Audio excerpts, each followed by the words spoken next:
मेरी गाइड में ममता सिंह अपने यूट्यूब चैनल पर स्वागत करते हैं कृष्ण जी के गाने से।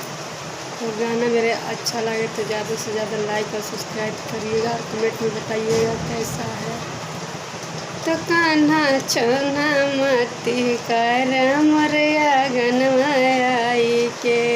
कान्हा छोना मती कर मोरया गनवाई के, खाला कटोरा भरी माखन मोरया गनवाई के,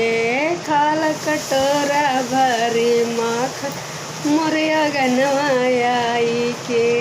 कान्हा छोना मती कर मोरया गनवाई के,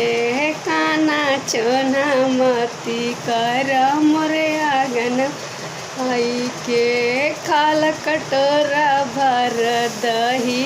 मोरया गनवाई के, खाला कटोरा भर दही मोरया गनवाई गनवाई के होया गनवाई के, कान्हा छोना मती कर मोरया गनवाई के।